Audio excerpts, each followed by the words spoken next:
тук, значи месим жени, а пък там месим хляб. Ще пощавате, ама бизнеса не чака и затова съм си донесъл работата тук. Ако обичаш, Ванка, малко по-бързичко. Значи, благодаря. Кой номер беше? 256, благодаря ти. Значи, отначало, разбираш ли, чакай да заметне малко така, ставаха грешки. Спомням си, че беше... Опа! Значи, спомням си, че беше по Коледа. Значи, идва при мене първата ми клиентка, легна и като видях аз унемите два бели крака, като бели самуни, хлебаля в мен заговори и по инерция така пъхнах една паричка между тях. Казвам ти, голям скандал стана, голям скандал. Откакто съм хлебар и масажист, малко ми е трудно. Искаш ли да опиташ? Не. Сядай там. Защото като дойде някоя жена, не я знам за хляба ли е дошла или за масаж. И като му попита, мек ли е? Не знам какво да отговоря. Затова викам, топъл е.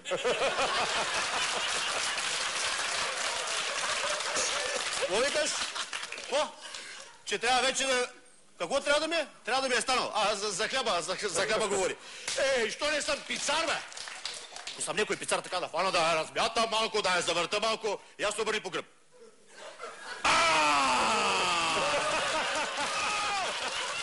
Мали! Какво да прави ти, бе? Видя ли, бе? Ами бягна тук, бе! Викторе, браво! Не! Шефе, не! Няма шефе, ме! Нищо, медицината е напреднала. Ще ти кажа аз!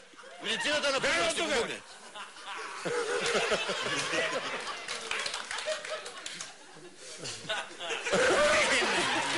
Значи, има един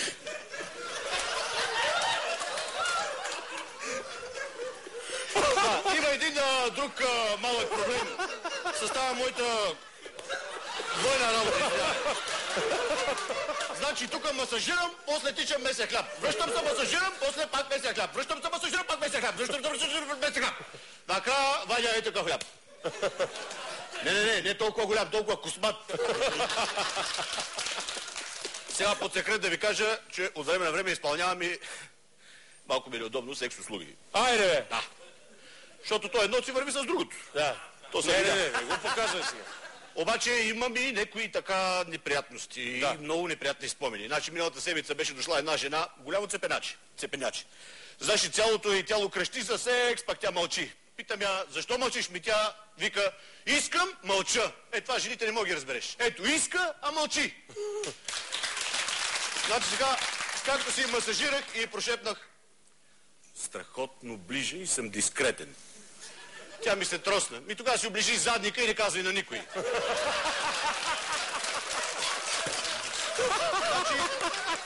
Значи, казвам ти честно, всекакви жени са идвали при мене. Има жени типа франзели, стройни, хубави крака, като това девойче тук. Има и някои деца така малко прекалили с маята. Бухнала като бутър тесто. Къде фанеш, то се цица. Като легна така на масата, висят отстрани като покривка и като точеш. Да ви кажа, аз най-много обичам така пълнозърнищите. Само не знам защо се обиждат, като им кажа кифли. Извинявай. Това сигурно се гагрици от брашното. Сега ще кажете, той е смесил работата с удоволствието. Деца вика, опекал си е работата. Така е, опекох я. Веднъж отворих фурната, преди да съм си вдигнал панталона.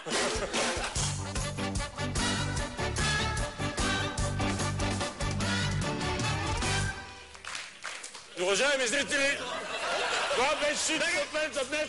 Казва, че денят се личи по заранта, седмицата по понеделника. Аз добавя само, че шоуто се личи по балета. Затова ви оставям компанията най-прекрасните момичета от света. Балет Магеданс. Благодаря ви и довиждане.